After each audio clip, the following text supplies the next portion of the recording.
คนที่บ่เคยซอยเหลือไผบ่เคยให้ทานกับไผบ่เคยยินดีดีใจ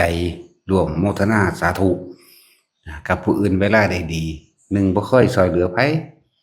โดยบ่หวังสิ่งใดตอบแทนสองบ่เคยร่วมยินดีโมทนาสาธุกับเวลาผู้อื่นได้ดีนะบ่มีจิตมุติตากับเขาจังซี่คนก็ว่างจิตเป็นกลางบ่เป็นอีกเมตตาคือบ่เคยซอยเหลือผู้ใดจังซี่ก็บ่มีกรุณาคือก็ซอยเหลือนั่นแหละ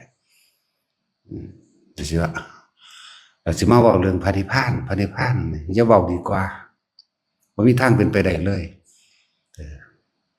คำว่าเมตตาเนี่ยคือเห็นอกเห็นใจซึ่งกันและกันคือรักผู้อื่นเสมอด้วยตนรักตนเสมอด้วยผู้อื่นนี่โอ้มันเหมือนธรรมดาเลยเห็นใจเขาแล้วก็เห็นใจเฮาความรู้สึกเขาความรู้สึกเฮาบ่มีความว่าคิดว่าสิไปทำลายเขาเลยเวลาเขาตกทุกข์ได้ยากมากสิสมน้ำหน้าเหยียบย่ำซ้ำเติมเป็นจังซี่นั่นแหละมันสิกลับกันดอกเวลาเห็นเขาได้ดีมากก็อิจฉาเขาริษยาเขา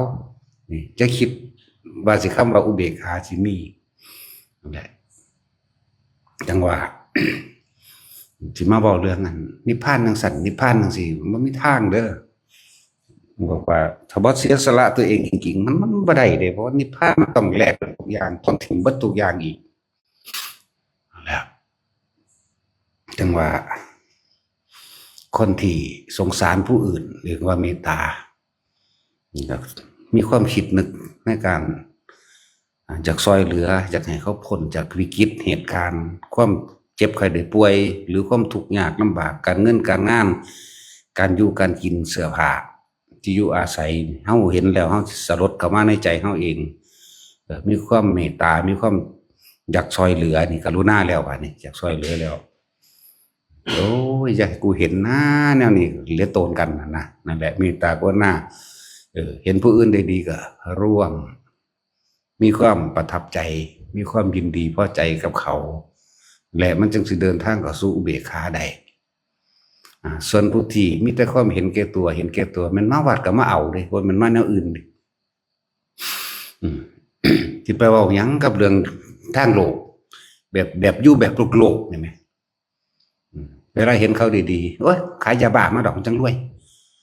เวลาเขาเห็นนั่นเห็นนี่เขามาดีๆเฮ้ยไปโกงเขามาหันไปลักเขามาหันไปแนวนั้นแนวนี้เขามาหันนั่นเป็นสันนั่นแหละแต่พวกยังสั้นที่สิมาบอกเรื่องมรรคผลนิพพานเป็นมรรคแปลว่าหนทางนี่หนทางนี่ต้องมีการเมตตาสงสารผู้อื่นกรุณามีการช่วยเหลือผู้อื่นโดยบ่หวังสิ่งใดตอบแทนมุทิตามีความร่วมยินดีกับผู้อื่นเวลาเขาได้ดีได้รับเกียรติยกย่องหรือกระทำดีแล้วมันสิไปหาอุเบกขาได้จังไดนี่ต่างหากจึงสิเข้าถึงจุดนี้ได้นะจังว่าเพิ่นเลยเอาท่านขึ้นก่อนท่านลองสละของที่มันเป็นของตัวเองดูอาหารยารักษาโรคเครื่องนุ่งห่มที่อยู่อาศัยนี่คือของวัตถุภายนอกเงินทองก็ว่าไปตลอดทั้งเครื่องอำนวยความสะดวกสบายหลายอันหลายอย่างก็ว่าไปนี่ท่านลองท่านนั้นต้องบ่หวังผลในท่านบ่มีความอยากได้ผลตอบแทนคืนนี่จังสิเอิ้นว่าท่านการให้จังสิเรียกว่าให้แบบไม่หวังสิ่งใดตอบแทนท่านอย่างจาคะมันจะมีแตะสื่อมันหลายนะมันต้องออกจากความจริงใจความบริสุทธิ์ใจที่เราบ่หวังอย่างอะไรเพิ่นจึงเอาท่านขึ้นก่อนเหมือนโมเมนต์แค่นั้นได้คำว่าท่านในของวัตถุภายนอกของภายในอีกคือกำลังแรงกายของเจ้าของออกมาของภายในอีกอันนึงคือเอาเคยบริจาคเลือดบ่เคยท่านเลือดบ่เนี่ยท่านอีกอันนึงคือท่านทางสติทางปัญญาให้คำแนะแนวต่างๆหรือให้ความรู้บอกหรือบอกอาชีพการงานโดยความจริงใจพวกนั้น แต่ท่านตัวเดียวเนี่ยตัวเองก็บ่เคยมีตัวเองก็บ่เคยเฮ็ดแล้วก็เคยคิดออกแบบสละออกแบบบ่มีความหวังใดๆในความสิอยากได้คืนแม้คำขอบคุณแม้สิว่าคนสิดุสิด่าคนสิบ่กระแทกกระแนะกระแหนเสียดสีทิ่มแทงแต่กูก็เฮ็ดนี่แหมเข้าใจว่าล่ะแกกูก็ท่านแต่กูก็ช่วยเหลือนี่แหมคนถูกเสียดสีทิ่มแทงกระแนะกระแหนคือคนที่บ่ฮู้จักท่านเด้คือคนที่เห็นแก่ตัวคนที่บ่ยินดีพอใจในความกระทำดีของผู้อื่นคนจังสั่นสิเอามาเป็นมาให้ค่ามันเฮ็ดหยังก็ว่าให้ค่าก็แปลว่าอยากอธิบายให้เขาฟังว่าว่ามันเป็นจังสั่นเด้เป็นจังซี่เด้นี่เอิ้นว่าไปแค่คนพาลนะแล้วจึงบอกว่าแต่ละคนเวลาเฮาถ้าสิรักษาน้ำใจหรือนั่นก็ให้เบิ่งอันใดควรอันใดบ่ควรนะคนผู้นี้บ่เคยทำประโยชน์ต่อผู้ใดเลยคนผู้นี้เห็นแก่ตัวนี่อย่าไปงึดอย่าไปแค่จักบ่ล่ะแต่ว่าคนที่มีประโยชน์ต่อผู้อื่นก็จังฟังแหน่ฟังนี่ก็เพื่อเพราะว่าคนที่ทำประโยชน์ผู้อื่นคนที่เสียสละผู้อื่นเวลาเขาตำหนิหรือเวลาเขาจะบอกเขาจะสิบอกเพื่อปรับปรุงให้ดีขึ้นบ่คือกันเด้กับคนที่กระแนะกระแหนเสียดสีทิ่มแทงเพราะว่าบ่แม่นผลประโยชน์รายได้ของตนเองคือพวกเฮาเห็นมานี่แหละบ่ซอยเหลืออีหยังมีแต่ไปเว้ากล่าวตูใส่ร้ายให้พวกเฮาเสียแม่นบ่ล่ะเฮาสิไปอธิบายอีหยังกับพวกเขาให้เขามาเข้าใจเฮาคนจังซี่เอาเงินให้เป็นล้านเอาโลกให้สัก10โลกมันก็บ่พอนะนั่นแหละจึงบอกว่าบ่ต้องไปแค่บ่ต้องไปสนใจคนพวกจังซี่มันสิจะโคตรพ่อโคตรแม่มันหยังนั่นบ่ส่วนถ้าเป็นคนดีมีเมตตานะมันก็เบิ่งออกว่าเฮาเอาจุดนี้ไปจุดนี้เป็นหยังนี่เฮาช่วยเหลือแบบนี้ดีบ่คือเพิ่มพูนประโยชน์มากขึ้นกว่าเก่าหรือว่าจัดระเบียบจังซี่ถึงในธรรมบทก็มีอยู่แล้วล่ะผู้ประสบภัยแห่งแล้งในสมัยพุทธกาลก็มีคือกันเด้ประสบภัยแห่งแล้งแต่ว่าหญิงคนหนึ่งซึ่งเป็นเศรษฐีเก่าเป็นหญิงสาว16ปีเศรษฐีเก่าต่างฝ่ายต่างหิวโหยเข้าไปแกล้งแย่งชิงแต่ว่าหญิงคนนั้นออกบอกว่าถ้าเฮาแกล้งแย่งแกล้งชิงจังนี้เจ้าของอาหารนี่สิบ่แจกทานพวกเฮาได้พวกเฮาต้องจัดระเบียบเข้าแถวเอาสิบ่ดีกว่าบ่ต่างฝ่ายก็ตั้งหิวเช่นกันเหมือนเดิมพอดีผู้มาให้ท่านก็เลยเห็นความสามารถของผู้นี้ก็เลยบอกว่าถ้างั้นให้เธอเป็นคนจัดระเบียบนั่นแหละแล้วก็จัดระเบียบก็จังได้แจกของท่านยังคอยไหลไปส่วนพวกเห็นแก่ตัวกระเบ้ากระแนะกระแหนเสียดสีชิมแท่งนะนั่นอีกแบบหนึ่งนั่นแหละมันมีมาแบบนั้นแหละต้องบอกว่าคนที่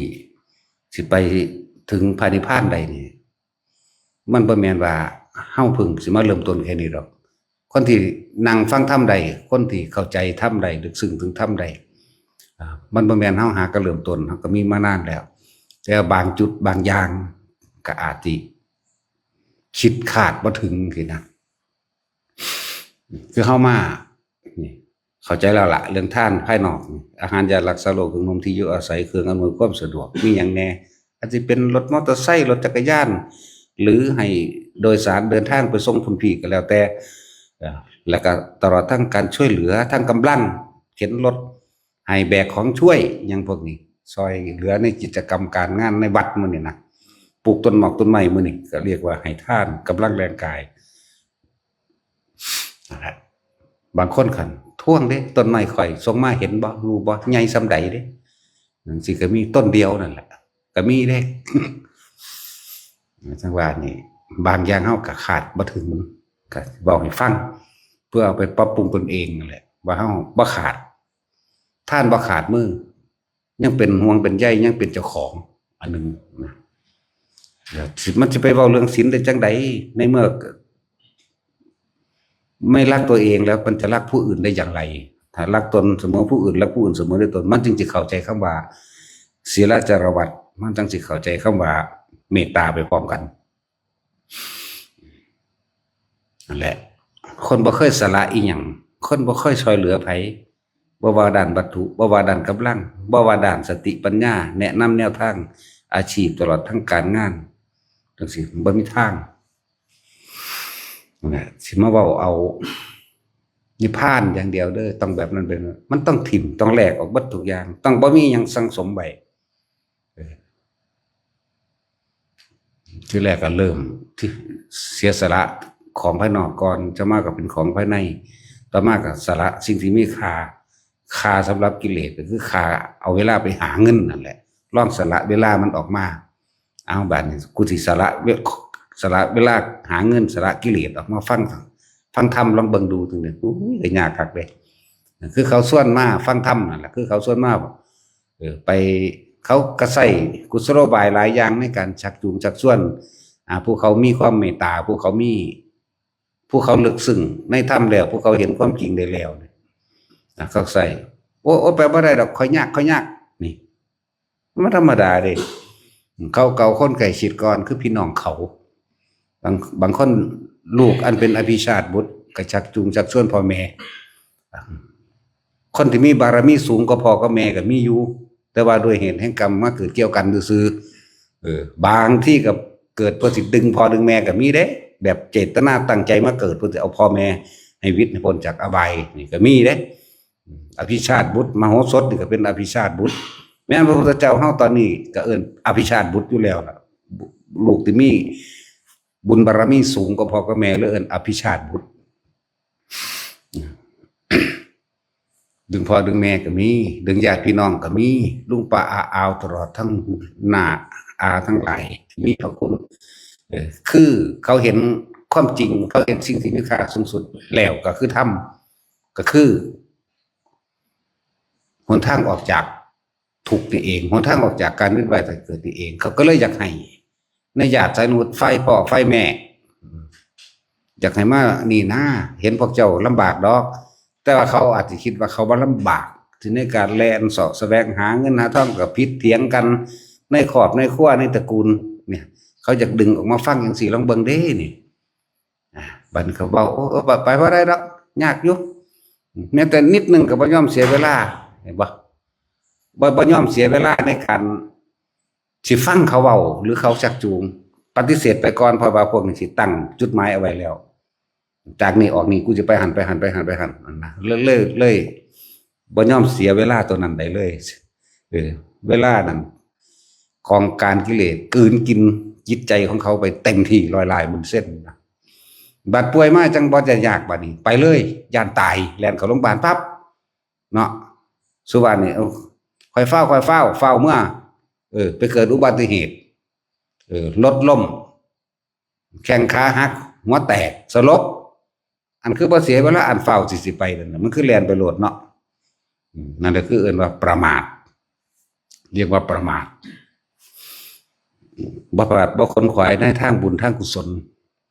เกิดความสงบลมเย็นแก่จิตใจของเจ้าของเองเกิดความฉลาดในแนวทางหาทางออกจากทุกข์ออกจากความเวียนว่ายตายเกิดของตัวเองนะนั่นแหละบัดนี้พวกที่ได้ยินได้ฟังพวกฝึกเป็นแล้วนี่เอาคือพวกเข้าฝึกไปแล้วมันมีแต่ความปรารถนาหวังดีกับผู้อื่นได้บัดนี้เฮาไปบอกให้ฟังมันเลยกลายเป็นเขาเฮ็ดให้เขาเสียเวลาเนาะเฮาอยากให้เขาฮู้เด้ให้เขาฮู้จักวางจิตวางใจเด้นะเลยกลายเป็นว่าเฮ็ดให้เขาเสียเวลาซ้ำแต่อีกอย่างนึงพวกเขาโดยความเมตตาโดยความหวังดีนั่นแหละเฝ้าอธิบายเฮาสิอธิบายมีแต่อย่างดีอย่างงามอย่างยอดให้ฟังบัดนี้คนจังซั่นที่สิไปฟังได้คนที่บ่เคยฮู้บ่เคยมาฟังเฮาจังซี่มันสิไปเข้าใจบ่เนาะมันบ่เข้าใจเด้แต่ละมื้อแต่ละเว้นบ่เคยเห็นสิหันเข้ามาทางนี้เลยบาปบุญบ่มีพวกนี้คิดไปจังซั่นไปเลยเด้สวรรค์นรกบ่มีเทวดาอินพรหมบ่มีเขาตัวคนแต่ว่าตัวคนก็สิฆ่ากันว่าเด้ไปหันเด้ทั้งที่คนพวกหนึ่งมีความเขาเห็นทางสงบของเขา เขาหูทางพ้นทุกข์ของเขาเขาอยากเอาสิ่งที่ดีที่สุดประเสริฐสูงสุดคือทำนี่แนะนำอธิบายให้ฟังแบบนี้ก็เพื่อว่าให้เจ้าผ่อนคลายจากความแก่งแย่งชิงดีชิงเด่นชิงอำนาจชิงลำชิงรวยชิงสื่อชิงเสียงนั่นแล้วบ่ยอมฟังแม้แต่นิดหนึ่งก็บ่ฟังเจ้าผู้หนึ่งเขาตั้งใจว่าเพื่อโอ้ยอยากให้พวกเจ้าได้ยินได้ฟังนำเด้มันสงบมันรู้สึกว่าชีวิตนี้สิ่งที่ไม่คานี่เห็นแล้วสิ่งที่ดีสูงสุดประเสริฐสูงสุดคือทำมาเห็นแล้วเลยอยากให้ผู้อื่นรู้นำเห็นนำแต่เขามาหน่อยเขาก็บ่ยอมฟังเด้บัดแลนกับบ้านรถไปพลิกล็อกนิดหน่อยนึงตายซ้ำก็มีบาดเจ็บก็มีได้เอาไปเข้าโรงพยาบาลก็มีคือบ่จะเพิ่งเข้าโรงพยาบาลไปอันที่ของเฝ้าไปซะก่อนคือบ่เฝ้าคือแบบนั้นเนาะจังซี่แหละถึงบอกว่ามันโดยลำดับนี่คำว่าบารมีนั่นแปลว่ากำลังใจทุกสิ่งทุกอย่างมันก็ออกจากใจอยู่แล้วกำลังใจกำลังวาจาและกำลังกายร่วมกันก็เลยมารวมโอเคว่าคำว่านี่คือกำลังใจนั่นแหละเฮาให้ทานเพื่ออย่างเพื่อเห็นความยึดมั่นถือมั่นของเจ้าของเด้ของกูมีแต่แนวดีๆอย่างว่าล่ะให้ทานบ่ว่าสิเป็นอาหารบ่ว่าสิเป็นยารักษาโรคแปรงสีฟันยาสีฟันมันก็แม่นเบิดนั่นแหละอย่างว่าล่ะและหลายๆอย่างในการรักษาเครื่องล้างไม้ล้างมือล้างเท้าล้างตีนทำความสะอาดเช็ดหูใส่ปากพวกปากมันนี่ยารักษานะมีแต่แนวดีๆอาหารยารักษาโรคเครื่องนุ่งห่มก็มีแต่แนวดีๆแล้วเบิ่งดูมันสิมีความถือเอาวะที่อยู่อาศัยด้วยการสร้างสถานธรรมต่างๆหรือสักนั่นแหละแต่จังสินะปัจจัย4เป็นเครื่องอาศัยของคนปัจจัย4อาศัยของสัตว์โลกนี่เอาทานแล้วเฮาบ่หวังสิ่งใดตอบแทนบ่มุ่งหวังบ่มีหวังผลในทานทานไปแล้วเฮาก็เกิดความสงบภายในใจเป็นบุญเรียกว่าสงบเย็นภายในใจเจ้าของเองแล้วก็เกิดกุศลธรรมละอกุศลออกโดยบ่รู้ตัวซ้ำตัวนั้นนะละออกไปแล้วบัดนี้ความคิดของเฮาเลยมีแต่ความเมตตามีแต่ปรารถนาหวังดีอยากให้ผู้อื่นมาเห็นแบบนี้เด้มาพอแบบนี้เด้ตั้งแต่กี้ตัวเองก็หลงอยู่ในยศถาบรรดาศักดิ์อำนาจความร่ำความรวยความมีหน้ามีตาความคนยกย่องเชิดชูแลนพอบ่หาเงินถ้าคนย่องมาเนี่ยก็ยิ้มหัวเขาบ่ถามยิ่งกว่านั้นกับตอบเอาเองก็ได้บอกเอาเองไปเลยก็ได้อวดขึ้นมาเลยก็ได้ตะกี้เจ้าของเป็นแบบนั้นพอมาประสบทุกข์เป็นอันมากหาทางออกบ่ได้เขามาสู่ธรรมลึกซึ้งเข้ามาได้บัดนี้คือเห็นตัวเองบัดนี้เห็นความหลงความงมง่ายความงี่เง่าความโง่ของเจ้าของเองเกิดสำนึกได้ก็เจ้าของประสบทุกข์แล้วประสบบ่ได้ดังใจแล้วนั่นแหละประสบความบ่ได้ดังใจโดยประสบการณ์ตนเองเพราะได้มาฟังธรรมมันก็ต่ำกว่าที่หัวใจมันก็สิไหลระลึกนึกถึงสิ่งที่ผ่านมาเด้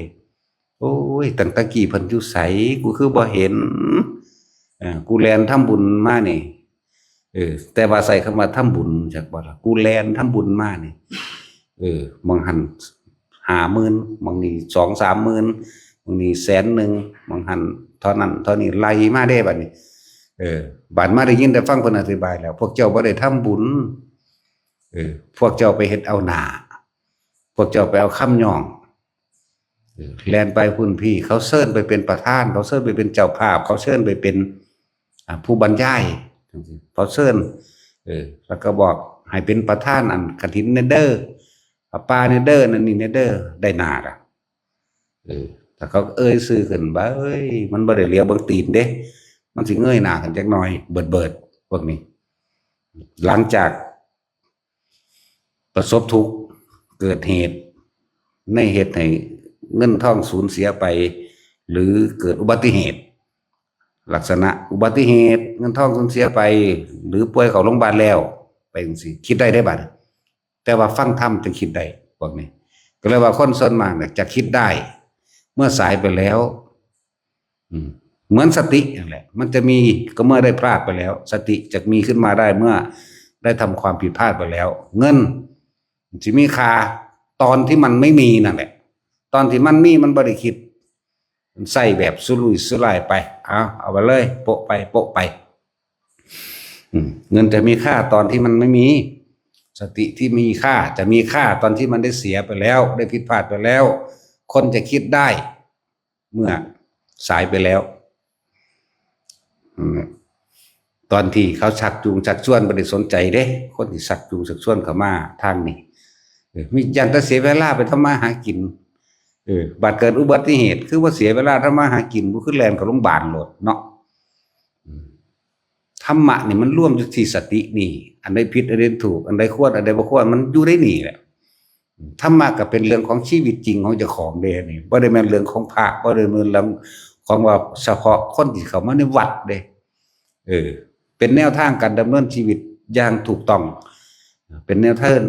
างการดำเนินชีวิตการใช้ชีวิตอย่างบ่ประมาทอย่างรอบคอบเป็นแนวทางการใช้ชีวิตโดยบ่ผิดพลาดบ่ให้นั่นแหละหลายคนป่วยแล้วจังเข้าวัดเนี่ยจนแล้วจังเข้าวัดจังสิเข้าใจว่าล่ะป่วยแล้วเขาพิการแล้วเนี่ยจังเข้าวัดก็มีชิบหายกิจการเงินกิจการงานแล้วจังมาเห็นค่ามันแต่ว่าถ้าคนที่ยังบ่ทันได้ป่วยยังบ่ทันพิการยังมีเงินมีทองอยู่ถ้าเขามาถึงถ้ำแท้มาถึงความจริงที่เพิ่นเอาทำออกมาแสดงพวกเจ้าสิใช้ชีวิตแบบบ่ประมาทเลย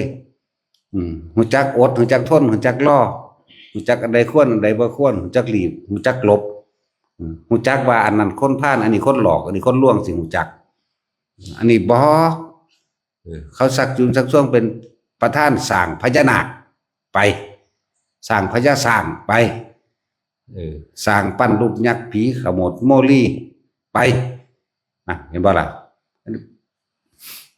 เมื่อคนที่ได้ยินได้ฟังแล้วสร้างสิ่งเหล่านี้นับถือสิ่งเหล่านี้อธิษฐานขอกับสิ่งทั้งหลายเหล่านี้ล้วนแล้วแต่บ่เป็นไปตามจริงเป็นความเชื่อเป็นความหลอกลวงบ่เข้าใจเด้แต่วันเบิดโตแล้วได้จังเข้าใจบัดนี้คือมาต้องมาฟังแบบนี้พวกเจ้าใส่ชีวิตแบบมิจฉาทิฏฐิพวกคนที่บ่มาฟังธรรมเมื่อใส่ชีวิตมิจฉาก็เพราะว่าคนมิจฉาทิฏฐิคนที่มีความเห็นผิดชักจูงชักชวนไปแนวต่ำๆนั่นไปเร็วๆอันแล้วถ้ามาแนวที่มันสง่าผ่าเผยนี่จักอายคนเนาะหางคนบ่เคยใส่บาตรจักเทื่อก็มีเด้แต่สิใส่บาตรเดี๋ยวพูดแล้วที่จักอายคนเนาะ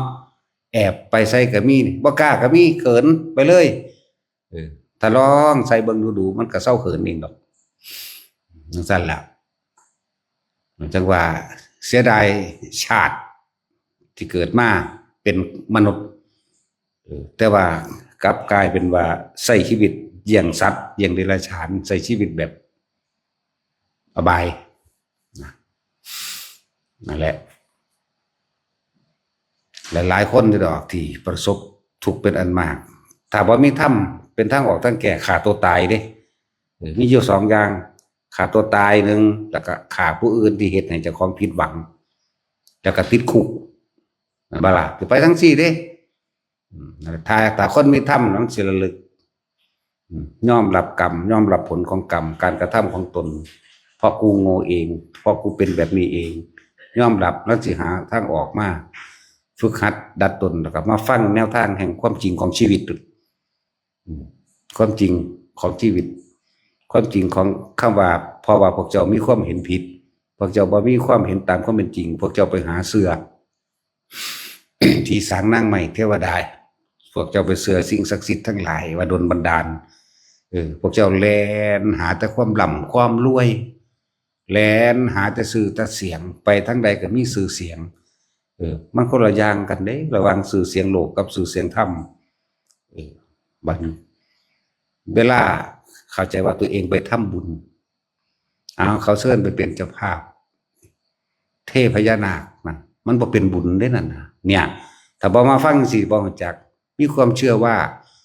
พวกเราสิ่งทั้งหลายศักดิ์สิทธิ์ทั้งหลายเหล่านั้นที่เชื่อว่ามันดลบันดาลให้โชคให้ลาภนี่ก็แล้วแต่นี่พวกเจ้าเรื่องเกิดกลายเป็นขาทาสบริวารของงูเล่นจิตใจที่เชื่อมโยงกับสิ่งทั้งหลายเหล่านั้นเกิดกลายเป็นเดรัจฉานไปนั่นแหละพวกที่เชื่ออันอื่นๆอันที่เชื่อผีสางสารพุตาหรือว่าศักดิ์สิทธิ์หรือเป็นบริวารของเมืองผีเด่นในสัมภเวสียังบ่รู้จักว่าเจ้าของสิไปกำเนิดพบใดกันแน่อยู่ยังลำเล่ๆร่อนๆโดยจิตใจก็หาที่พึ่งที่เกาะอันประเสริฐบ่ได้จักสิยึดหยังกันแน่ผีก็เอาต้นไม้ก็เอาสัตว์เดรัจฉานก็เอาเด้พวกจังซี่นั่นแหละสัตว์เดรัจฉานก็คือหยังคือถือเอานาคมาต้นไม้ก็คือถือเอาไม้นั้นไม้นี้เป็นมงคลจังซี่แม่เขาว่านี่บ้านเศรษฐีบูชาแล้วรวยนี่เขาว่าเอาอันนั้นอันนี้ขอรอคะแลเบี้ยกงเบี้ยแก่นั่นนั่นนี่อุ้ยสารพัดนั่นแหละเรียกว่าใส่ชีวิตอย่างประมาทใส่ชีวิตแบบบ่เข้าถึงความจริงของชีวิตพอเข้าใจว่าธรรมะนี่เป็นเรื่องของวัดเป็นเรื่องของพระเป็นเรื่องของพอเข้าใจว่าธรรมะนี่คือชีวิตจริงของเจ้าของเองถ้าผู้ใดฟังธรรมฟังไปเลยก็สิเข้าใจก็สิเห็นตามความเป็นจริงการทานทุกครั้งเขาก็ขอทุกครั้งแต่ว่าไม่เคยได้สักครั้งเพราะตัวเองก็ขอร่ำขอรวยแต่นี่เข้าใจว่าเจ้าของทำบุญใส่ซอง100 200ก็สร้าง10 บาท20 บาทก็ตามเท่าไรก็ตามมีการขอสาธุให้พระเจ้าพ้นทุกข์พ้นยากขอให้บ่เจ็บบ่ปวดบ่ป่วยให้ร่ำให้รวยให้กิจการเงินกิจการงานอันนั้นลำรวยๆเฮงๆก็ว่าไปให้เจริญรุ่งเรืองมันบ่เป็นบุญเรียกว่าทานอย่างเปรตทานอย่างผู้หิวกระหายทานอย่างมิจฉาทิฏฐิบัดนี้ถ้าสิอุทิศผลทานบุญกุศลแต่ว่ามันบ่ได้เป็นบุญกุศลไหมมันอุทิศบ่ไปบัดนี้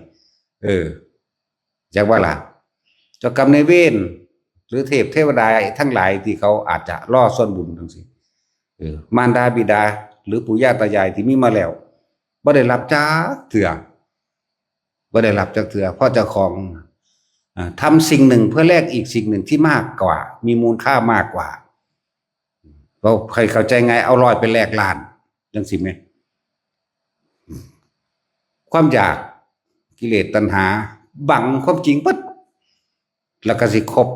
เฉพาะคนที่มีความเชื่อความเห็นเดียวกันพร้อมเข้าใจป่ะนี่แลนหาแต่พวกเดียวกันนั่นแหละจังสั้นแหละจังว่ามันเลยบ่ได้เข้าถึงความจริงอันประเสริฐเป็นความมีความเห็นผิดตัวคิดว่าพญานาคสิโดนบันดาลคิดว่าผีสางปูตาสิเป่าขจัดปัดไพ่ยังออกนั่นแหละเอิ้นว่าเห็นผิดบ่เห็นตามความเป็นจริงไปทางใดกะเฮ็ดกำแพงตอนนั้นท่านี้ให้ไปแล้วเขายกเขาย่องก็ดีใจยิ้มอันนั้นอันนี้ไปได้ยุหันก็เฮ็ดตัว50,000ยุหันก็เฮ็ดเป็นแสนพุ่นตัวโอ้สาสำนั้นไปได้แล้วก็คิดไปทั้งมานะทิฏฐิว่าเจ้าของร่ำเจ้าของรวยไปเลยแล้วก็เรื่องที่ว่าสิไปอุทิศนั่นนี่ให้อุทิศก็อุทิศไปบ่ได้ใส่ใจดอกบางทีเขาก็พาว่าสังฆทานนี่ภิกขุสังฆาสะโอโนชยามะก็ว่าไปน้องเขาซื่อๆเด้ขอบุญนี้จงถึงแด่ยังก็ว่าไปซื่อแต่ว่าจิตใจอยู่กับวัตถุสิ่งของอันที่เฮ็ดว่าเจ้าของรวยนั่นแหละดีบ่ดีโอ้ยจักนำได้สิแล้วเฝ้าไปอันนั้นเฝ้าไปนี่นั่นแหละมันเลยบ่เป็นบุญท่านอย่างเปรตท่านอย่างความโลภสิอุทิศอีหยังให้ผู้ใดได้เฮ็ดจังไดมันสิเป็นบุญเป็น ทุเลาเบาบางลงมาได้นะว่าล่ะถึงที่สุดแล้วก็กิจการเงินกิจการงานชิบหายตัวมันบ่เคยใส่หนี้เก่าอยากว่าล่ะบ่เคยใส่หนี้เก่าอุทิศผลทานบุญกุศลกรรมดีต่างๆบ่ถึงแก่หมู่พวกเปรตญาติก็มีเทวดาญาติก็มีคือบ่มาสวดมนต์บ่มาไหว้พระบ่นาภาวนาเลยเทวดาญาติพวกนี้สิกินหรือเสวยส่วนนี้เสวยส่วนสวดมนต์เสวยส่วนฌานเสวยส่วนบุญอันเกิดจากการทำสมาธิพวกเปรตก็เสวยส่วนที่เป็นอาหารยารักษาโรคที่อยู่อาศัยพวกเปรตป่านนี้มันบ่เคยได้จักเทื่อมันจะเอาอย่างมาปกป้องคุ้มครองเจ้าบ่ปกป้องคุ้มครองตัวเองมีแต่เอาความโลภครอบงำตัวเองอยู่หั่นสุดท้ายมันชิบหายแล้วจังมาฟังได้ก็ดีอยู่ดีอยู่ส่วนหนึ่งดีตรงที่ว่าดีจุดที่บ่ไปฆ่ากันเรียกว่าล่ะเอ้าสร้างมันเป็นน้ำกรรมของกูก็มันก็ยอมรับอยู่ยังยอมแบบฝืนแหละที่จริงมันบ่ถึงยอมรับปานใดดอกแต่ว่ามันเฮ็ดหยังต่อไปกว่านั้นบ่ได้บางคนก็เป็นลูกเจ้าของอะไรเฮ็ดเจ้าของเองบางคนก็เมียเจ้าของเฮ็ดเจ้าของเองแต่สิฆ่าเมียก็สงสารลูกแน่กำกืนฝืนทนทำไปพวกนี้ก็มีบางคนผัวบางคนก็เป็นพ่อเป็นแม่ก็เป็นหลานที่พ่อแม่มันตายเอามาเลี้ยงกำกืนฝืนไปสินะและหลายแบบหลายอย่างดอกนี่แหละคือธรรมะคือชีวิตจริงของทุกคนนั่นแหละที่ประสบพบมาแบบนี้เองถ้าเฮามาได้ยินได้ฟังแล้วเฮาสิจักแยกแยะในการกระทำคำพูดแยกแยะออกการใช้ชีวิตจึงไม่ค่อยผิดพลาดจะบ่ผิดพลาดนะแล้วก็ให้ทานยังก็สั่งบ่หวังผลได้ทานบ่มีจิตผูกพันในบุญของทานบ่สังสมบ่จักใดดีมีเป็นใดๆทั้งสิ้นการอุทิศบุญผลของทานบุญกุศลกรรมดีไปถึงแก่หมู่เปรตญาติมั่งหรือเปรตบ่ญาติมั่งเจ้ากรรมนายเวรมั่งสัมภเวสีมั่งที่บ่ใช่ญาติมั่งหรือมารดาบิดาอาจจะเป็นภูมิเทวดาโลกเทวดาหรืออากาศเทวดาได้รับส่วนบุญนี้ขึ้นไปแล้วก็เลื่อนภพเลื่อนภูมิสูงขึ้นก็ได้แต่ว่านี่บ่มีสำหรับคนที่บ่มาฟังแนวนี้แล่นหาแต่ความร่ำความรวยเขามีพุทธาภิเษกอยู่ไสแล่นไปสิไปบูชาเอามาคุ้นเอาฝ่ายผูกแขนเอาอ่องป่องแองแป้งจักแม่นแมงหยังแน่ดอกที่เขาตัวนะเขาห่มผ้าเหลืองมาขายของจังซั่นแหล้วหาเงินจังซี่นะแล้ว เขาหาเงินนะจังซั่นแล่นไปผู้สาวเต็มเฮือนเต็มซ่านอยู่เด้บ่คิดพอว่าเต็มห้องอยู่ฝุ่นจับหกคืออยู่นำเฮือนเจ้าของหรือสิไปถือเขาตัวไปเอาเหรียญรุ่นนั้นรุ่นนี้สารพัดทุกแบบนั่นแหละแล่นไปแย่งกันพระธาตุกระดูกมันสิเอามาหยังลายกระดอกแท้จังซั่นมันบ่แม่นของเล่นๆพอสิว่ากูจะเอาอยู่ไสก็ได้เด้มันไม่เท่านั้นเด้คนพวกนั้นต้องเป็นคนที่ปฏิบัติมีบุญบารมีสูงพอแห้งเดี๋ยวมันจังสามารถครอบครองได้นั่นแล้วบางพวกก็เอามาตัวนั่นแหละสิมีหามหยังอะไรจังว่ามิจฉาทิฏฐิมีความเห็นผิดเป็นไปตามความเชื่อในการชักจูงหนุนของหมู่คนพาลทั้งหลายก็ไหลไปตามพาลพวกที่มีความเสื่อความเห็นเดียวกันเพราะเรียกว่าธาตุเสียย่อมไหลลงสู่ที่เสียในธาตุเดียวกันทั้งสั้นแล้วบัดนี้ผู้มีธาตุดีมีความเห็นตามความเป็นจริงชักจูงชักชวนบ่ฟังนี่บ่ฟังนะถ้าไปทั้งสั้นถ้าไปมันมีแต่คนย่องนักบวชทุกโกหกนั่นก็ย่องเอาเด้ย่องเอาแถลงเอาจักบ่ล่ะเรียกแข้งเรียกขาประจบประแจงย่องเขาคำนั้นคำนี้ว่าคุณโยมว่าเด้ราศีสง่าเอานี่ไปนี่ดูแล้วดีนี่เฮงรวยๆแบบนี้แบบนี้เด้อโง่เฮงเจ้าจังซั่นจังซี่ก็ว่าเด้เนาะโอ้ยยิ้มหัวไปได้บัดนี่เขาไปทักถูกบัดเขาเดาไปหลายๆอย่างไปถือกันเดียวนั่นแล้วก็เว้าเขาฟังจังซี่แหน่เยอะแยะนะ อันพวกเขาจะเอาของจริงนำมาเว้าเครียดเด้เฮ้ยเว้าบ่ม่วนว่าซั่น จังซั่นแหล้ว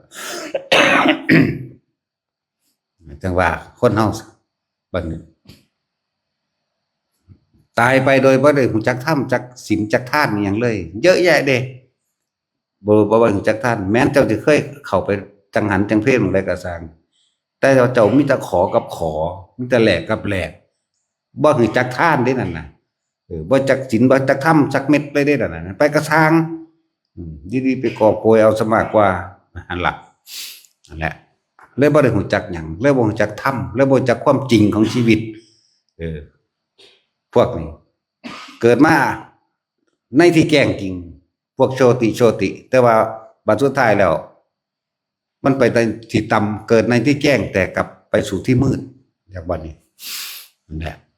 โชติแปลว่าโชติช่วงสัสวานแจ้งมันไปสู่ปรายโนอันเป็นของต่ำที่บัดนี้นั่นแหละเป็นสั้นเกิดมาได้ที่แจ้งแต่ว่ากลับไปที่มืดคนเกิดมาในระหว่างทำกลางพุทธศาสนาจะรุ่งเรืองโดยภิกษุนักบวชอริยสงฆ์ยังมีอยู่นี่เพราะเลยเกิดในที่แจ้งประเทศนี้เป็นที่แจ้งอยู่แต่ว่าตัวเองของคนบุคคลพวกนั้นประเทศนี้ที่มีอริยบุคคลเลื่อนว่าเป็นประเทศที่แจ้งจักว่าสถานที่ที่แจ้งปฏิรูปประเทศสวาโสจะอยู่ในประเทศอันสมควรแล้วเป็นประเทศในเขตนั่นมีอริยสงฆ์สาวกเอาธรรมะออกแสดงจริงๆแล้วแต่ว่าเจ้าของใส่ชีวิตดำมืดเองเห็นบ่นี่นั่นแหละเลยเกิดไปในที่มืดก็เสียดายศาสตร์มนุษย์ว่าพุทธศาสนายังมีอยู่หนทางแห่งของคนที่รู้จริงหนทางของผู้รู้ความจริงของชีวิตพุทธศาสนธรรมหนทางของผู้รู้ความจริงของชีวิตสรรพสัตว์ทั้งหลายที่เวียนว่ายแต่เกิดเพราะการคิดการนึกการพูดและการกระทำอย่างนี้เหตุให้สัตว์ทั้งหลายไป ไปเกิดในนรกบ้างไปเกิดเปรตบ้างเดรัจฉานบ้างนะเป็นเทวดาบ้าง เป็นคนบ้างหนทางนี้การกระคิดเช่นนี้กระทำเช่นนี้ไปเกิดในสู่ที่สูงสัตว์ทั้งหลายเกิดเพราะอย่างนี้สัตว์ทั้งหลายไม่เกิดเพราะอย่างนี้มันก็มีนั่นแหละ ถ้ามาฟังแล้วเราจะได้แนวทางที่นำตัวเองพ้นออกจากการเวียนว่ายแต่เกิดตัวพ้นออกบางคนบ่จักยังเลยตายไปแล้วตั้งหลายรุ่นแล้วนี่เห็นบ่ล่ะคือพวกกันเขาแสวงหาของดีเล็กแล้วเล็กไหลป้องกันนั่นป้องกันนี่ ตายมาหลายรุ่นล่ะจนเท่าเดี๋ยวนี้ตะกี้ทั้งสิหลายตัวก็คือตายมาทั่วแห้งแล้วยิงพวกโกหกหลอกลวงภิกษุนักบวชเอาผ้าเหลืองมาทำการค้าขายทำมาหากินในลักษณะหลอกลวงผู้อื่นเสือสิ่งเหล่านี้อันแหละ บ่อ่านบ่ฝึกบ่หัดบ่มีพระวินัยก็เลยบ่เอาความจริงนำออกมาสั่งสอนแสดงให้กับพวกเขาเจ้าบ่รู้แต่เขาเจ้ารู้เขาเจ้าก็บวชเบิดนั่นแหละเพราะว่าเขาเจ้าบ่รู้เขาจึงแสวงหาทางความรู้แสวงหาทางความพ้นทุกข์คนเฮามันปรารถนาสุขด้วยกันทุกคนแต่ว่ามันเป็นความสุขที่บ่มีจริงเป็นความสุขจอมปลอมเป็นความสุขอันที่ประกอบไปด้วยรูปรสกลิ่นเสียงถ้าเฮาบอกว่าความสุขแท้จริงคือต้องเป็นความสงบจังซี่ป่านนี้ภิกษุนักบวชบ่นำความจริงออกไปแสดงเขาก็เลยเสื่อมจากหนทางอันประเสริฐเสื่อมจากคำว่าเป็นมนุษย์ไปเลยบัดนี้นั่นแหละ รักษาความเป็นมนุษย์ให้เป็นเทวดาให้เป็นพรหมจนถึงพระนิพพานได้ถ้าภิกษุนักบวชเป็นผู้ฝึกหัดปฏิบัติตนเองดีแล้วแม้นบ่ปฏิบัติตนเองดีซ้ำหนึ่งกับเวลาแสดงธรรมจังซี่ก็เอาจากพระไตรปิฎกตำราล่ะมาอ่านให้ฟังก็ได้ผู้เขามีปัญญาเขาจะไปฝึกหัดปฏิบัติดอกนะแต่นี่ฟังจากนี่คำว่าครูบาอาจารย์เนี่ยพอนั่นเนี่ยพอนี่พระทานนี่เนี่ยคู่เนี่ยขี่ไปที่บ่ดีนั่นน่ะจักว่าล่ะ ตัวเข้าไปตัวตีตัวแดนคนเกิดมานี่ทุกข์อยู่แล้วเด่นความเกิดเป็นทุกข์อยู่แล้วเลยถูกซ้ำตื่นไปในไพ่ภพหน้าไปอีกพุ่นไปสัมปรายภพทั้งหลายมีแต่จมกับจมกับจมกับจมเลยบ่จักยามสิไรสิพุทโธได้ถ้าลงนรกไปแล้วอุ้ยยามใดมันสิพุทสิโธวางยามพวกเป็นอสงไขยและต่ออสงไขยเป็นเดรัจฉานก็เป็นอสงไขยต่ออสงไขยก็เยอะแยะเด้เปรตเหมือนกันแต่จมกับจมนั่นแหละทั้งว่าให้ทุกคนเข้าใจคำว่าธรรมะเนี่ยแปลหนทางการใส่ชีวิตไม่ว่าการคิดไม่ว่าการพูดไม่ว่าการกระทำทั้งหลายทั้งปวงนี่แหละเลื่อนว่าธรรมะแปลว่าความจริงของทุกชีวิตสรรพสัตว์ถ้าผู้ใดฟังความจริงเข้าใจแล้วมันก็นำไปปฏิบัติตัวเอาไหมที่เคยท่านแหลกของกับท่านบ่แหลกของบ่ได้เอารอยแหลกลานคือบ่แหลกอย่างเลยเนี่ยที่ได้ยินได้ฟังแล้วการทำร้ายบุคคลผู้อื่นก็คือการทำร้ายตัวเอง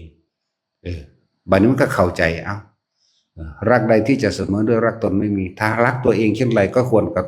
กระทำกับบุคคลผู้อื่นเช่นนั้นมันก็เข้าใจเรื่องศีลมาเลยแต่บัดนี้มันก็บ่อยากทำร้ายไม่อยากเอาเปรียบบ่อิจฉาบ่ริษยามิตรการพึ่งพาอาศัยช่วยเหลือแบ่งปันยินดีในบุคคลที่กระทำได้ดีมันจังสิว่างจิตลงไปสู่เบคาได้ตัวแล้วแต่ได้ฟังแล้วสิหูหนทางได้บ่มันสิถามตัวเองมันหรือว่าถามแต่ว่าสิ่งที่ไม่เคยได้ยินได้ฟังก็ได้ยินได้ฟังสิ่งที่เคยคิดไม่ได้ไม่ออกก็จะได้ก็จะออกก็จะได้รู้ตัวบัดนี้ตั้งแต่เกิดมาเนี่ยเคยมีประโยชน์ต่อคนบ่เคยทำประโยชน์ต่อสัตว์โลกบ่มีแต่หาอยู่หากินเจ้าของเองจนตายไปรุ่นปู่ย่าตายายรุ่นพ่อรุ่นแม่ไหลลงมาตัวเองก็จะตายไปอีกมีแต่หาเอาเจ้าของเพราะรักกับรักนี่อิจฉาริษยาเขาพอทำไรกันแกล้งอะไรอันหนึ่งให้เขาชิบหายก็เฮ็ดไปเนี่ยแล้วถามตัวเองไผก็ดีเคยเฮ็ดอีหยังเพื่อโลกนี่บ่เคยเฮ็ดอีหยังเพื่อสัตว์บ่เคยเฮ็ดอีหยังเพื่อคนบ่นั่นแล้วว่าถ้าได้ยินได้ฟังธรรมอันนี้แล้วจังสิก็สิเอาไปปรับปรุงตัวเองได้บ่คนมันคิดได้กูอยากได้ต้นใหม่ต้นใดก็สร้างที่ว่าบ่มีเจ้าของกูก็ตัดเอาเลยสิ่งสัตว์ต่างๆที่นั่นที่ว่าบ่มีเจ้าของก็ยิงเอาเลยฆ่าเอาเลยคุบเอาเลยบางตัวบางอย่างก็ทุบตีมันตายเหล่นซื่อๆนี่ก็มีบัดนี้ขี้ขึ้นฆ่าขี้โกะขี้เลี้ยนขี้เกียมหรือสัตว์ที่เข้าใจว่าเป็นสัตว์ผิดสัตว์ร้ายขี้เข็บไม่งอดเห็นบ่ได้งูมันนี่เห็นบ่ได้ฆ่าตายถิ่มซื่อๆนี่เนี่ยแล้วเพราะบ่เคยได้ยินได้ฟังคำว่าการทำร้ายผู้อื่นเบียดเบียนผู้อื่นนั่นแหละคือการทำลายตัวเองให้เสื่อมจากกุศลธรรมแต่ได้ยินได้ฟังแล้วก็ไปเทียบไปเปรียบเอาตัวเฮานี่เคยให้ทานโดยบ่หวังสิ่งใดตอบแทนบ่เนาะเฮาเคยช่วยเหลือบุคคลผู้อื่นโดยไม่หวังสิ่งตอบแทนบ่เนาะนี่มันก็เห็นเนิกเข้ามาตามความเป็นจริงของตัวเองท่านก็ขอนั่นขอนี่เนาะโอ้ยเนี่ยซอยเหลือคนก็เพื่อว่าให้คนมาซอยเหลือตัวเองขึ้นเนาะทวงบุญคุณเขาอีกได้บัดนี้แต่เขาอันนั้นอันนี้บ่ถูกใจเนาะสั่นแล้วว่าถามตัวเองสาระขึ้นให้มันเบิดแต่เข้าใจดีแล้วนั่นแหละสิ่งสำคัญสูงสุดถ้าเฮาเข้าใจคำว่าสัมมาทิฏฐิการเห็นตามความเป็นจริงของชีวิตนี่แหละคำว่าสัมมาทิฏฐิกันเลยเมื่อเห็นตามความจริงของชีวิตแล้วเฮาก็ต้องทรงอารมณ์อันเป็นกุศลหรือรักษากุศลเอาไว้นะพุทธเจ้าทุกพระองค์สอนอันเดียวกันไว้เป็นหัวข้อใหญ่ไว้สัพพปาปัสสะอักขังกุศลสูปสัมปทาสจิตตปรุตตังเอตังกุศลสาสนังอันเดียวเลยเหมือนกันทุกพระองค์จงทำจิตให้เขารอบปลอดจากอกุศลทั้งปวงให้คิดแต่สิ่งที่มันเป็นกุศลพูดก็เป็นกุศลกุศลแปลว่าไม่ทำร้ายเบียดเบียนให้ผู้ใดผู้หนึ่งเสียชีวิตและทรัพย์สินทั้งคนและสัตว์มีเอิ้นว่ากุศลแล้วสิ่งทั้งหลายเหล่านั้นจะกลับมารักษาเฮาเองตัวที่เฮาบ่ได้เป็นรักษามันดอกพอเฮารักษาผู้อื่นนะมันเลยเกิดกลายเป็นรักษาผู้เอง รักผู้อื่นเสมอตนและคนเสมอด้วยผู้อื่นไม่ได้คิดทำร้ายเบียดเบียนผู้ใดเลยนี่เรียกว่ากุศลแต่คนคิดเช่นนี้ได้ต่างๆบุญกุศลมันก็นำพาเข้าสู่ได้ไปพบพ่อครูบาอาจารย์ที่เป็นของอริยะได้บัดนี้นะพระอริยะเจ้าทั้งหลายเราย่อมแสดงหนทางให้เกิดความพ้นทุกข์ไปได้แล้วทานมามากแล้วกับบ่หวังผลในทานบ่มีคิดว่าพันในผลในทานศีลกับเขาจะดีแล้วว่าบ่คิดทำลายเบียดเบียนผู้ใดผู้หนึ่งเมตตากรุณารู้จักแล้วลึกซึ้งในใจตัวเองอยู่แล้วแล้วก็สิหาวิธีเฮ็ดจังได๋สิเข้าสู่จิตทรงอุเบกขาได้นะเพิ่นก็สิแนะนำวิธีฝึกหัดปฏิบัติตนเอง ให้ปราศจากความคิดอันเป็นอกุศลเข้าแทรกเข้าซ้อน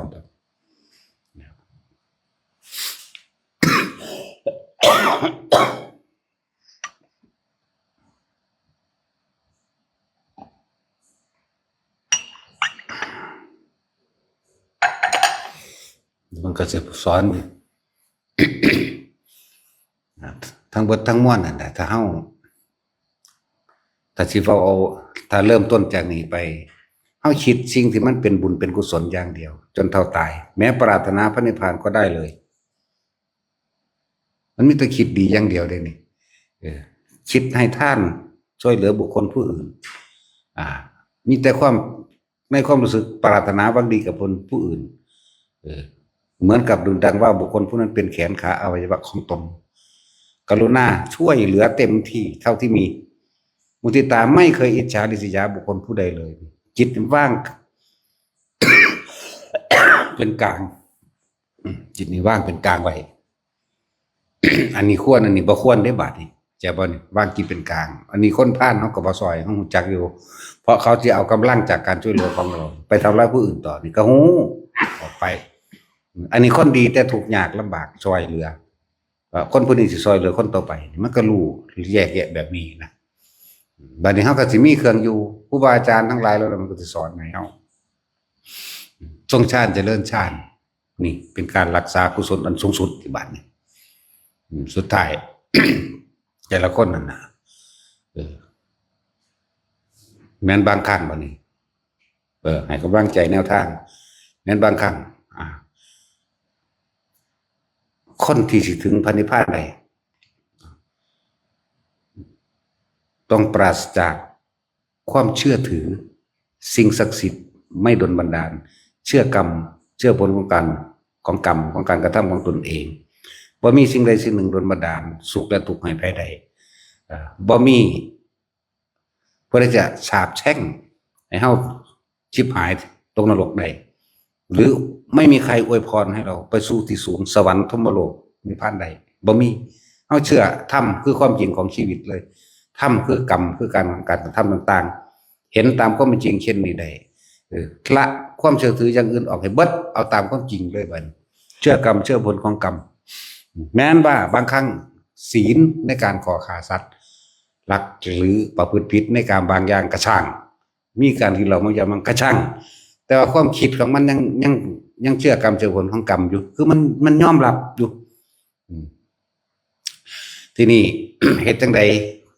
กุศลบารมีทั้งหลายสิไหลร่วมใดลมหายใจยอดมันสิมาชีลมหายใจเองบางคนก็วิตกเพราะว่าอาชีพการงานบางอย่างกับปะปนไปด้วยกรรมการให้ผลของกรรมซึ่งกันและกันกับหมู่สัตว์ก็มีอยู่แม้นชาวให้ชาวนาบ่ได้ตั้งใจว่าสิไปฆ่าสัตว์แต่ว่าเวลาไถนาไปก็ไถใส่เดือนไปนำถือกบถือเขียดตายไปนำก็มีเจตนามันบ่มีแต่ว่าก็เป็นเรื่องของกรรมแต่บางคนบ่มีอยู่บ่มีกินก็จำเป็นการหากินไปหาจับกบจับเขียดไปหาใส่เบ็ดใส่ปลากับปูจับปลามาพอได้กินจังอัตภาพไม่เป็นไปซื่อๆบ่ได้หวังว่าจะเอาไปค้าขายร่ำรวยอันใดนี่ก็เป็นเรื่องของกรรมที่นี่เรื่องของธรรมเรื่องของการอยากฝึกหัดปฏิบัติตัวเองในขณะนั้นอย่าไปคิดถึงอดีตหมายถึงเมื่อเช้านี้ปนปลาแกงปลาหรือกี้ปูหรืออันใดอันหนึ่งที่เกี่ยวกับสัตว์ได้มากินบ่ต้องคิดถึงมันเป็นผู้มีสตินึกเข้ามารู้ลมหายใจเข้าออกรถในขณะใดที่เฮา อยู่ในลมหายใจเขาออกนะในขณะนั้นความคิดของเฮาไม่วิ่งไปหาสิ่งที่มันเป็นอกุศลสิ่งที่ทำให้ไม่สบายใจเฮาบ่คิดถึงไม่มีความกังวลบ่ได้กังวลเราร้อนสักความสบายใจอย่างต่างๆบ่ได้กังวลเรื่องนั้นเรื่องนี้เรื่องนั้นเรื่องนี้บ่ต้องตัดออกเลยแต่ผู้คนที่ส่งลมหายใจอยู่ได้ตลอดนี่คำว่าตลอดหมายถึงชั่วขณะ5นาทีหรือ10นาทีในขณะนั้นท่านก็อยู่ในหันเต็มที่ของมันว่าท่านการฆ่ากันหลักหมายถึงศีล5กับบริสุทธิ์ไปพร้อมเลยไหมอะไรจังว่าท่านก็อยู่ในหันศีลก็อยู่ในหันสมาธิจิตตั้งมั่นก็อยู่ในหันปัญญาก็เกิดอยู่ในหันเองในขณะนั้นแม้ชั่วขณะ5นาทีก็ตาม1นาทีก็สร้างเด้ออันนี้แหละเป็นการสั่งสมกุศลบารมีอันสูงสุดแล้วนี่แหละก็เริ่มเอาทีละหน่อยสำนั้นแหละ นี่บอกยอดมันก็คืออยู่ที่อานาปานสติลมหายใจทั้งเบิดไหลรวมเบิดอกุศลถูกละออกบ่ต้องสงสัยว่ามันสิเป็นได้บุญบ่นอซ้ำนี่ได้ในขณะนั้นก็คิดเอาตัวในตอนที่เฮาอยู่ลมหายใจเย็นๆอยู่ในโพรงจมูกเฮานี่แหละบ่ต้องตามลมเด้อบอกเทคนิคให้ใหญ่แล้วบ่ต้องตามลมมาข้อบ่ต้องตามลมมาดินปีมาอกมาท้องมาพ้องมาหยุดมาถอดมาเข้ามาออกลัดเอาเลยเฉพาะลมในโพรงจมูกแค่นั้นรู้ลมเย็นอยู่ในโพรงจมูกข้อนั้นและเหนือเลยลมเข้าไปอีกบัดนี้ก็คือมีอาการปิติเกิดหมายถึงว่าบ่แม่นว่ามันสิแซ่อยู่กับลมอย่างเดียวบางคนปิติโดยการคนลุกคนพองสยองก้าวเฮ็ดจังได๋เฮาสิข้ามนิวรณ์ได้นิวรณ์ก็คือความกังวลนั่นแหละกังวลเรื่องใดเรื่องหนึ่งในนิวรณ์5คลายความสงสัยให้ก็แค่ให้แนวคิดซื่อๆคนลุกก็รู้เนี่ยอาการปิติสิเป็นเครื่องยืนยันในของคนช่องในเรื่องของฌานในเรื่องของฌานของสมาธิคืออาการปิติเป็นเครื่องยืนยันให้ว่าเป็นปฐมฌานทุติยฌานตติยฌานก็ว่าไปบ่แม่นแค่ว่าสิมีอยู่แค่ลมดอกนะเมื่อเป็นผู้มีสติระลึกรู้อยู่กับลมหายใจเข้าออกเอาเฉพาะในโพรงจมูกเข้าเอาแค่เพื่อนนี่ลมก็ออกสุดปลายจมูกนี่เข้ากับเข้าแค่ว่ามาให้มันสุดแค่ระหว่างกลางคิ้วเฮานี่ผู้ใดสืบลมเข้าไปย่างๆหางหูตัวว่าเฮาสิบ่ตามลมลงท้องแต่ว่าเฮาสิให้มันหยุดอยู่แค่นี้แค่ระหว่างกลางคิ้วเฮานี่สืบเข้าไปมันก็เย็นเข้ามานี่กระดานหน้าผากเฮานี่เองล่ะกลางคิ้วเฮานี่แหละความกังวลที่1ถ้าคนบ่คันเคยเป็นอาจจะสงสัยขนลุกเพราะว่าบ่เคยเป็นอาจจะเข้าใจว่าเป็นผีมั่งนั่นนี่มั่งก็ว่าต้องสนใจตัวนั้นให้เข้าใจซะว่าอ๋อนี่คืออาการปิติบางคนก็เกิดอาการคณิกาปิติ บางทีมันจิตสงบมันงัวลงมามันเกิดความปลื้มจิตขึ้นมาแล้วมันร้องไห้เอาเองนะสะอึกสะอื้นเอาเองก็ปล่อยไปเลยบ่ต้องไปคุมบ่ต้องบังคับบ่ต้องอายคนมันมีผู้ใดรู้เข้าใจกับมันดอกมันเป็นเองจิตเป็นเองมันก็เลยแผ่ซ่านความรู้สึกดีออกมาทางกายไปด้วยการสะอึกสะอื้นตื่นตันหน้าอกและน้ำตาไหลเนี่ยเป็นปิติที่2ปิติที่3ภารณาปิติบางทีมันก็มีอาการโยกซ้ายขวาและสั่นโยกเหมือนนั่งอยู่ในอ่างน้ำแล้วโยกนิ่มๆเป็นปิติที่3ปิติที่4อกกันติกาปิติเห็นมีแสงสว่างเกิดขึ้นบางครั้งก็เหมือนดุจดั่งสายฟ้าแลบบางครั้งก็โผล่ขึ้นทันทีวาบขึ้นเลยไกลมั่งใกล้มั่งใหญ่มั่งเล็กมั่งน้อยมั่งหรือแป๊บๆในระหว่างคิ้วตาเฮานี่เหมือนเฮากั้งไว้จังซี่เหมือนเฮากั้งโกบเบิ่งเองแต่ว่าเป็นไฟออกไปหน่อยก็มีแล้วก็สิร่วมในอกกันติกาปิตินี่แม้กระทั่งกลิ่นก็ร่วมอยู่ในหมวดนี้เด้อได้กลิ่นหอมมั่งเหม็นมั่งเสียงมั่งเสียงสวดมนต์มั่งเสียงผีมั่งวีดวิวมั่งสารพัดเสียงเอาสารพัดเสียงซะสารพัดสีอีกสารพัดแสงอีกสารพัดการเดือบรู้กระเด็นอีกเอานี่เอิ้นว่าเป็นแค่ปิติ1นี่คือเป็นปิติที่4ปิติที่5อุปงคาปิติร่างกายเฮาพองขึ้นเบ่งขึ้นใหญ่ขึ้นพองขึ้นเต็มห้องบางครั้งก็ยืดขึ้นข้างบน ก็ยืดขึ้นข้างบนบางครั้งมีอาการตรกวูบนะพวกนี้รับตาพวกนี้รับตาแต่มื่นตาก็บ่ค่อยเป็น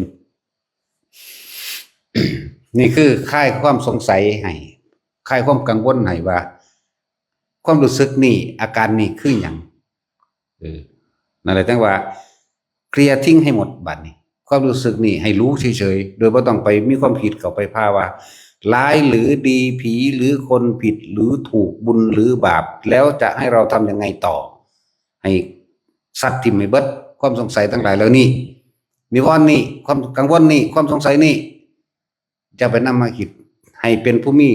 สติรู้อยู่เฉพาะลมหายใจนี่คือเบื้องต้นหนึ่งเด่นคนที่ฝึกโดยเบื้องต้นลมหายใจเข้าออกตลอดทั้งอาการปิติต่างๆที่เกิดทั้งเบื้องนี้พอดูแล้วหูแล้วต่อมาเฮาสิเฮ็ดเฮาใส่สร้างกรรมฐานขึ้นมาอันหนึ่งเป็นฐานที่ตั้งแห่งจิตเป็นฐานที่ตั้งแห่งจิตเป็นความรู้สึกอันให้มันเกิดในกายเอาเฉพาะจุดใดจุดหนึ่งจุดเดียวที่แนะนำอยู่นี่คือการจับจุดอุณาโลมนั่นเองเพราะว่าลมหายใจตลอดนะมันบ่แม่นแค่มีแต่ลมหายใจอยู่เพียงเดียวอาการปิติเกิดขึ้นนอกจากลมหายใจขึ้นไปอีกถ้าคนจับลมได้แล้วประคองไว้ดีแล้วอาการปิติได้เกิดบาดนี้เฮาสิจับเอาปิติเดียวเฮาจะเอาความรู้สึกเดียวอันเกิดจากจิตร่วมจิตร่วมคือบ่คิดแต่ว่าเอามารู้สึกโตอยู่ดังกลางหน้าผากนี่เองกลางคิ้วนี่เองนะฮะ จึงเอิ้นว่าเพื่อให้มันเกิดความมั่นใจหรือตั้งมั่นทุกคนตั้งมั่นอยู่ในความรู้สึกในกายตัวเดียวที่แนะนำอยู่นี่คือหลักคือแนวทางของเฮาว่าเฮ็ดจังไดคำว่าจิตหนึ่งคำว่าความรู้สึกตัวที่เป็นหนึ่งมันสิอยู่ไสจิตตั้งมั่นตั้งอยู่ตรงไหนฐานที่ตั้งแห่งจิตตั้งตรงไหนฐานที่ตั้งแห่งความรู้สึกหรือตั้งไว้กลางหน้าผากนั่นแหละแต่ที่เว้าให้เข้าใจทั้งเบิดมันบ่เข้าใจดอกถ้าคนบ่เป็นต้องมาฝึกเอาฝึกเป็นแล้วจังไปต่อเอาอยู่พุ่นแล้วค่อยฟังคำแนะนำไปเรื่อยและถ้าฝึกไปแล้วความรู้สึกนึงงงๆกลางหน้าผากความลมหายใจต่อมาเรื่อยๆยืนเดินนั่งนอนเกิดความเคยชินชำนาญในลมหายใจนี่เบื้องต้นก่อนแต่ว่าให้เอาจุดเดียวนี่คือวิธีฝึกว่าเฮานี่ฝึกเหลือบตาดูปลายจมูกเนี่ยสมาธินี่มื่นตาบ่ได้ให้รับตาฌานนี่ให้มื่นตาบ่ได้ให้รับตาสมาธิฌานอันนี้ภาวนาอันนี้เบารวมกันเลยฌานสมาธิภาวนานี่อันเดียวกันให้มื่นตาเพราะว่าจุดหมายที่เอาคือทำให้จิตให้เป็นหนึ่งเพ่งอยู่ในความรู้สึกที่เป็นหนึ่งให้จิตให้ความรู้สึกตัวมาร่วมอยู่หน้าผากนี่เองยืนเดินนั่งนอนคนไปฝึกก็คือคนเดินจงกรมลมหายใจก็รู้อาการนิ่มนวลกลางหน้าผากก็รู้เดินยางคือฝึกยางเดินสมาธิเขาจะเดินจงกรมนั่นแหละเดินสมาธิแบบนี้เฮาเดินทำให้จิตตั้งมั่นเดินทำให้เกิดความรู้สึกตัวอยู่ในความรู้สึกอันเป็นหนึ่งกลางหน้าผากนี่ลมหายใจกับกลางหน้าผากนี่อยู่จังสี่เดินไปแม้นไม่ใช่ในทางจงกรมกับคล่องแล้วนั่งแบบได้กับคล่องแล้วนั่งท่าใดก็ได้บ่ได้เกี่ยวกับท่าสมาธินั่นบ่ได้เกี่ยวกับท่าจนว่านอนก็เป็นครบแล้วต่อไปแม้นไม่ได้นึกถึงลมหายใจแต่ในความคิดนั้นบ่ได้คิดถึงหยังกระช่างอาการปิติเกิดขึ้นตรงกลางหน้าผากเลยเป็นฌานที่สองเรียกทุติยะขั้นที่สองเพราะมันปราศจากความคิดนึกถึงบุคคลสัตว์สิ่งของอันอื่นเมื่อมันปราศจากเมื่อมันบ่คิดถึงไผแล้วความรู้สึกเลยมาเกิดอุเบกขาตรงกลางหน้าผากเฮาเหมือนเดิมนี่ชั้นที่สองบัดนี้อุเบกขาความรู้สึกอันนี้เป็นอุเบกขาเวทนาเด้ถ้าเฮาบ่แม่นอุเบกขาก็หมายถึงว่าคิดถึงคนนั้นแล้วก็สั่งเขามั่งเครียดเขามั่งห่วงเขามั่งอันนั้นอันนี้สารพัดความรู้สึกตัวนี้สิเกิดขึ้นกลางกายในกายเฮาบ่ได้ในตรงหน้าผากเฮาบ่ได้แต่ฟังตัวนี้จุดนี้ดีๆบัดนี้หลังจากมันเป็นเองแล้วขับรถขึ้นรถขับปั๊บขึ้นหน้าผากง่วงลงเลยก็มีหรือยืนอยู่ซื่อๆก็เป็นขึ้นเลยก็มีนอนอยู่ก็เป็นขึ้นเลยก็มีเพราะว่าเฮาบ่คิดนั่นแหละเฮ็ดไปยังก็สร้างขึ้นมาเลยก็มีล้างถ้วยอยู่ก็เป็นกินกาแฟสูบยาย่างไปย่างมาเฮ็ดเวียกเฮ็ดงานเฮ็ดก็เป็น ต่อมามันแม่นว่ามันจะเคลื่อนออกจากหน้าผากเกิดขึ้นมาบนหัวเป็นคือคนเอามือเศร้าหัวเฮานิ่มๆนุ่งๆเนิบหนาบอยู่บางคนก็เป็นคือลมหัวกุดน้อยหมุนไปมากกว้างมั่งแคบมั่งยังก็แล้วแต่ขึ้นถ่ายถ้อยกันงอนแต่ว่าไปแคบมั่งกว้างมั่งบางครั้งก็ลงมาตรงนี้นี่คือชั้นที่สองบ่ต้องสงสัยยังว่าแค่ให้รู้สึกตัวตอนนี้ความรู้สึกตัวจิตหนึ่งหรือรู้สึกตัวหรือสมาธิเมื่อตั้งมั่นมันก็ตั้งมั่นอยู่ในกายดอกกายเวทนาจิตจิตเวทนากายก็คือความรู้สึกตัวทั่วพร้อมในตัวเองเอาความรู้สึกตัวนี้มาเป็นเครื่องยืนยันรับประกันตัวเองว่าตอนนี้เฮากำลังเป็นอุเบกขาอารมณ์จิตตั้งมั่นก็ว่าอารมณ์ก็เป็นหนึ่งเลื่อนแห่งใจก็ว่าเป็นที่อยู่ของใจก็ว่าเป็นที่อยู่แห่งความรู้สึกในนี้แหละมันจะเคลื่อนไปบนหัวกระช่างเคลื่อนมาตรงกลางหน้าผากกระช่างมันจะเคลื่อนไปตรงกลางอกกระช่างหรือสิมีการมีกระตุกกระติกยังตามเนื้อตามหนังตามแข้งตามขาก็ตามมันกระตุกตึกตึกตักตักแม้กระทั่งอาการมือสะบัดเหมือนไฟช็อตกระทั่งถ้าเอาหลังมือแตะนี่ถ้ามันเป็นเอาหลังมือแตะสิแตกเลยเนี่ยหมายถึงแตกตักตักตักตักหน่อยไหมบางที่คือจังถ้าจะเปรียบเทียบก็ยังเฮานุ่งเสื้อกันหนาว2-3 มื้อจังถอดไหมมันสิเป็นไฟแตกออกเด้หรือบางที่เฮาก็เล่นเอาผ้าห่มคลุมหัวนี่ฉีดเลยนี่จาดเลยจังซี่ก็มีก็เฮ็ดเล่นซื่อๆบ่ต้องไปหาเหตุผลใดๆทั้งสิ้นเนี่ยก็เอิ้นว่ามันก็เป็นจิตหนึ่งเหมือนเดิมบางที่จับคนอื่นส